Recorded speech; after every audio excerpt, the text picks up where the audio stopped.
তো বন্ধুরা আমরা রেডি হয়ে গেছি বেরোবার জন্য। আমি এটা পরেছি, আরাধ্যা সাদা রঙের জামাই পরেছে।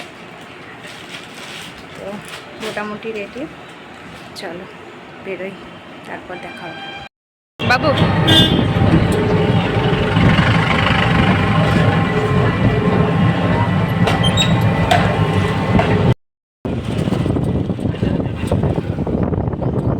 এই তো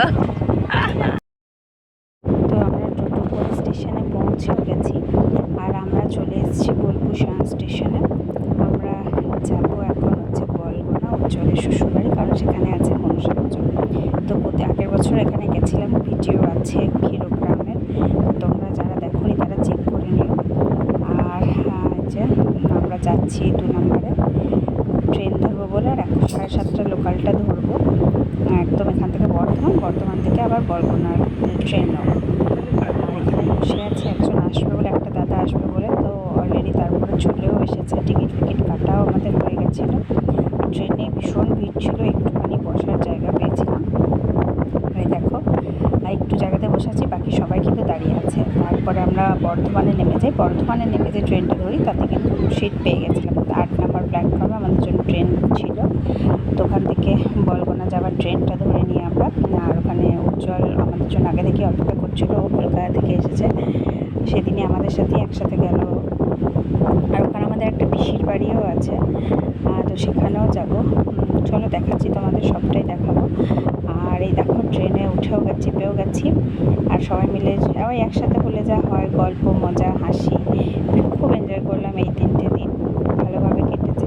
আর তারপর আমরা বলগোনা স্টেশনেও চলে এসেছি ট্রেনে করে। দেখো বলগোনা থেকে প্রচুর লোক যাচ্ছে ভাটাকুল, আর আমরা টোটোতে অপেক্ষা করছিলাম মিষ্টির জন্য। মঙ্গলা মিষ্টি কিনতে গেছিলো, আরাধ্যা, আমি, সজল আমরা ছিলাম। আর ওরা খুব হাসাহাসি করছিলো, সজল আরাধ্যা, ওরা টোটোতেই আমরা অপেক্ষা করছিলাম ওদের জন্য। তারপর ওরা চলে আসার পর আমরা আবার ওখান থেকে রওনা দিই।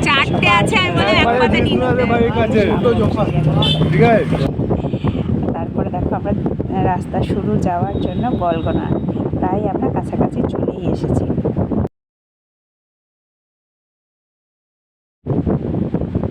তো এটা আমরা প্রায় বলগোনার কাছাকাছি চলে এসেছি, ওদের বাড়িও এবার ঢুকে যাবো আমরা। এটা প্রায় গ্রামের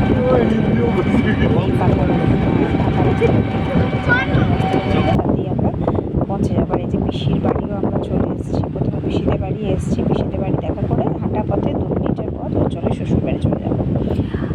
তো পিসির বাড়ি এখানে জল খেতে দিয়েছিলো, আমরা একটু খেয়ে নিয়ে একটু গল্প করে আমরা আবার উজ্জ্বলের বাড়ি চলে আসি। কুসুমদের বাড়ি তোমরা আগেই দেখেছো, মালা মাসিদের বাড়ি যখন গেছিলাম পুজোতে, তখন এই কুসুম ছিল। কুসুম উজ্জ্বল আমাদেরই যা হচ্ছে। তো এখানেও আমরা প্রতি বছর আসি। দেখো মিনিদা, মঙ্গল, ওরা সবাই হাত পা ছড়িয়ে গরম করছিল বলে ফ্যানের তলায় বসে গেছে, আর আমি মিষ্টি দিচ্ছিলাম রিয়াকে। এটা হচ্ছে আমারই এটাও যা হবে। তো এই যে দুপুরবেলায় খাওয়ার ব্যবস্থাও হয়ে গেছে। তো মেনুতে ছিল ভাত, ডাল, শাক ভাজা, মাছের তরকারি, আর মাছের ডিম দিয়ে পটল আলু তরকারি। তো সবাই একসাথে খেতে বসে গেছে, যতজনের হয়েছে প্রথম ব্যাচে।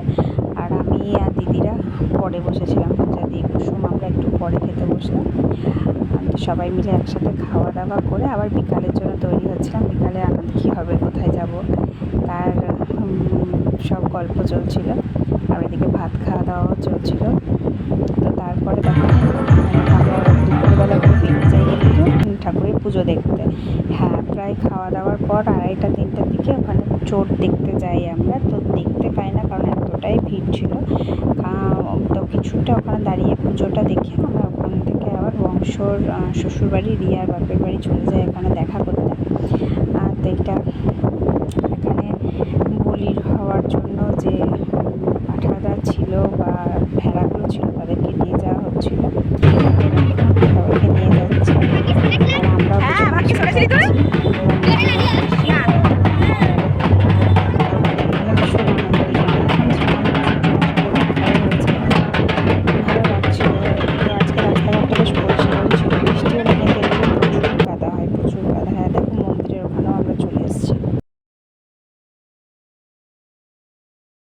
আমরা মন্দিরের এখানে এটা দেখো বিশাল বট গাছ আছে, তার তলাতেই মনসা মন্দির। এখানে মেলার মতন বসেছে, প্লাস আইসক্রিম, জল, বরফ জল সবই আছে এখানে। প্রচুর লোকের সমাগম, বাইরে থেকেও অনেক লোক এসছে, প্রত্যেকের বাড়িতে আমাদের মতন আত্মীয় গেছে, তো প্রচুর জমজমাট পরিবেশ ছিল প্রচুর। আর আমরা আইসক্রিম খেয়ে, বরফ জল খেয়ে অনেকক্ষণ পুজো টুজো থেকে দেখে, অনেক দেখা দেখি ভাঙতে চেষ্টা করেও যখন হলো না, তখন আমরা চলে গেলাম বংশের শ্বশুরবাড়ি দেখা করতে। তো এখানে চলে এসেছি, এখানেও বসেছিলাম, কিছুক্ষণ বসেছিলাম। এই যে আরাধ্যা, বাবাই এরা খেলা করছে। তারপর এদের খেলাধুলো হয়ে গেলে আমরা একটু দেখা করে একটু জল খেয়ে ওখান থেকে আবার চলে আসি বাড়িতে। তো বাড়িতে সন্ধ্যাবেলায় সন্ধ্যা লাগার আগে আমরা এই বসেছিলাম। তারপর আর রাত্রে ভিডিও করা হয়নি, আসলে সবাই মিলে থাকলে চলো আজকের মতন